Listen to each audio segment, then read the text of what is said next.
বেতনের সুনির্দিষ্ট নিয়মাবলী এবং গাইডলাইন তৈরি রাজ্যের। এই মুহূর্তের আরও একটি বড় ব্রেকিং নিউজ। রাজ্যের সমস্ত চুক্তিভিত্তিকদের জন্যই কি এই পজিটিভ চিন্তাভাবনা রয়েছে রাজ্যের? বন্ধুগণ, এই মুহূর্তে রাজ্যের সমস্ত ধরনের চুক্তিভিত্তিক শিক্ষক, শিক্ষাকর্মী, কর্মী, আংশিক সময়ের কর্মী, স্থায়ী অস্থায়ী, সিভিক ভলেন্টিয়ার থেকে শুরু করে, আশাকর্মী থেকে শুরু করে, আইসিডিএস থেকে শুরু করে, পার্শ্ব শিক্ষক থেকে শুরু করে, শিক্ষাবন্ধু থেকে শুরু করে, পৌরসভা মাদ্রাসার যারা শিক্ষক শিক্ষাকর্মী রয়েছেন সেখান থেকে শুরু করে, একাডেমিক সুপারভাইজার থেকে শুরু করে, ভোকেশনাল টিচার থেকে শুরু করে, পার্ট টাইম শিক্ষক থেকে শুরু করে, শিক্ষামিত্র, প্রাণী মিত্র থেকে শুরু করে, ভিআরপি থেকে শুরু করে, রাজ্যের সমস্ত ধরনের চুক্তিভিত্তিক শিক্ষক কর্মী সকলেই কিন্তু চাইছেন এই মুহূর্তে একটা উপযুক্ত পরিমাণে ভাতা এবং তাদের জন্য একটা বেতন কাঠামো থাকে, তাদের জন্য একটা বেতনের একটা সুনির্দিষ্ট নিয়মাবলী থাকে।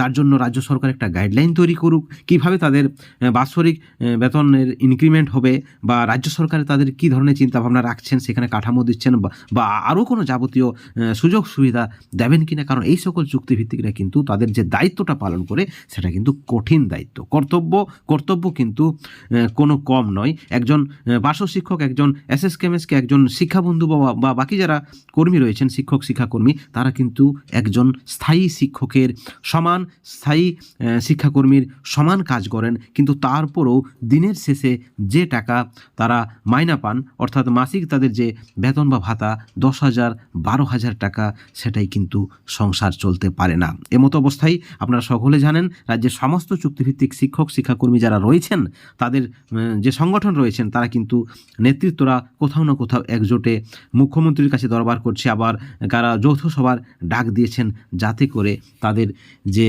বঞ্চনা রয়েছে এই বঞ্চনার অবসান ঘটুক।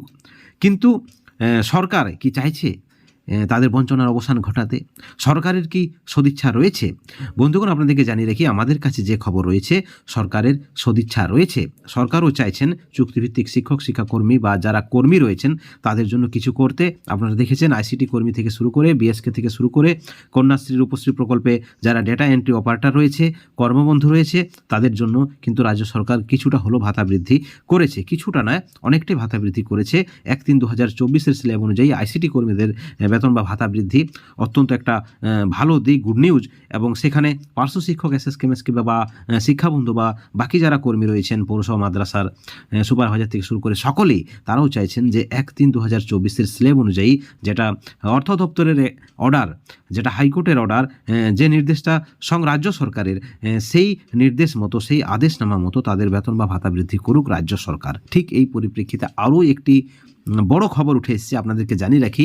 আপনারা সকলে জানেন যে সিভিকদের নিয়ে ইতিমধ্যেই সুপ্রিম কোর্টের প্রধান বিচারপতি ডিওয়াই চন্দ্রচূড় কিন্তু প্রশ্ন তুলেছিলেন। সুপ্রিম কোর্টে সিভিকদের কিভাবে নিয়োগ, তারা কোথা থেকে বেতন বা ভাতা পায়, তাদের সুনির্দিষ্ট কাজ কি, ইত্যাদি বিষয়ে, অর্থাৎ সিভিকদের নিয়োগের বিষয়ে প্রশ্ন তুলেছিলেন আরজিকর মামলায় সুপ্রিম কোর্ট। এবং সেখান থেকে সিভিকদের জন্য ভালো খবর রয়েছে, অত্যন্ত ভালো খবর।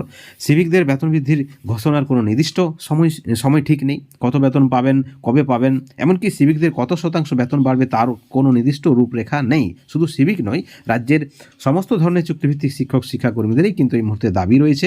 সকলেই চাইছেন একটা নির্দিষ্ট রূপরেখা, একটা কাঠামো, pay scale. Supreme court civic ভলেন্টিয়ারদের নিয়ে যা জানতে চেয়েছেন, আপনারা সকলে জানেন আরজিকর মামলায় তাদের বেতনের বিষয়টিও রয়েছে, কোথা থেকে তারা বেতন পায়, কোন ফান্ড থেকে তারা বেতন পায়। সেই কারণেই রাজ্য সরকার এখন চাইছে যে সিভিকদের জন্য, অর্থাৎ সিভিক ভলেন্টিয়ারদের জন্য বেতনের একটা সুনির্দিষ্ট নিয়মাবলী বা গাইডলাইন থাকুক। এবং সূত্র মারফত যে খবর রয়েছে, এই বিষয়ে নবান্ন কিন্তু ইতিমধ্যে তোড়জোড় শুরু করে দিয়েছে। নবান্ন কিন্তু ইতিমধ্যেই প্রস্তুতি শুরু করে দিয়েছে। সেই নিয়মাবলী ও গাইডলাইন তৈরির কাজ কিন্তু ইতিমধ্যেই শুরু হয়ে গিয়েছে বলে সূত্র মারফত খবর রয়েছে। এবং সেই সঙ্গে সবথেকে বড় প্রশ্ন যেটা, যে শুধুমাত্র কি সিভিক ভলেন্টিয়ারদের জন্যই এই চিন্তাভাবনা রয়েছে রাজ্যের, অর্থাৎ সিভিক ভলেন্টিয়াররাই কি শুধুমাত্র বেতনের সুনির্দিষ্ট নিয়মাবলী এবং তাদের যে গাইডলাইন করা হবে শুধুমাত্র কি সিভিকদের জন্য?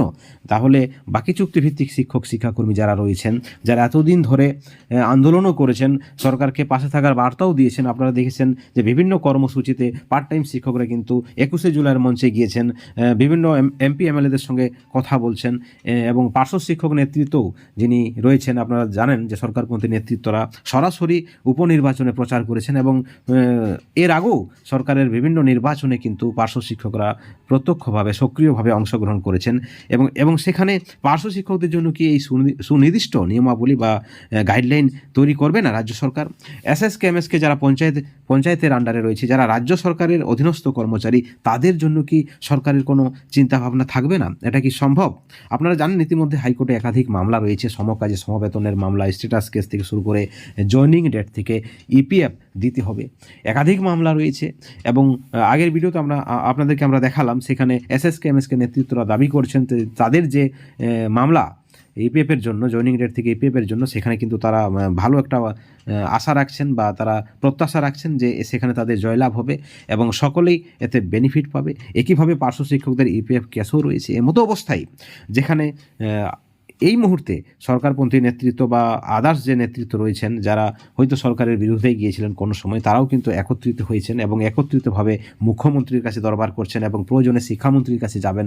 এবং সেই সঙ্গে কিন্তু তাদের একটা নির্দিষ্ট সময়সীমাও রয়েছে যে রাজ্য সরকার যদি কোনো সদর্থক চিন্তাভাবনা না রাখে, তাহলে কিন্তু সরকারপন্থী সংগঠন সহ সকল সংগঠন একত্রিতভাবে কিন্তু তারা কিন্তু এর একটা প্রতিবাদ শুরু করবে। কারণ এই যে দাবি, তাদের যে দাবি আদায়, বেতন নির্দিষ্ট পরিমাণে বেতন বৃদ্ধি, উপযুক্ত পরিমাণে বেতন বৃদ্ধি এবং সেই সঙ্গে যাবতীয় সুযোগ সুবিধা দিতে হবে, আরও একাধিক দাবি রয়েছে। এই মুহূর্তে যে দাবিটা চুক্তিভিত্তিক শিক্ষক, শিক্ষাকর্মী বা কর্মী যারা রয়েছেন, পার্শ্ব শিক্ষক, এসএসকে এমএসকে শিক্ষাবন্ধু বা আদার্স যে সকল চুক্তিভিত্তিক শিক্ষক, শিক্ষাকর্মী রয়েছেন, তাদের কাছে এই মুহূর্তে একটাই দাবি, সেটা হচ্ছে যে বেতন বাড়াতে হবে। এবং সেটা অবশ্যই স্ল্যাব অনুযায়ী 2024-এর 1/3/2024-এর যে নির্দেশ, সেখানে 5 বছর, 10 বছর, 15 বছর, 20 বছরের যে এক্সপিরিয়েন্স, সেখানে 15,000, 20,000, 22,000, 37,000 যে টাকা রয়েছে, সেই টাকা হিসাবে রাজ্য সরকারকে বেতনটা দিতে হবে। অর্থাৎ রাজ্যের সিভিকদের জন্য যদি চিন্তাভাবনা থাকে, তাহলে রাজ্যের শিক্ষক, শিক্ষাকর্মী যারা দেশ গড়ার কারিগর, যারা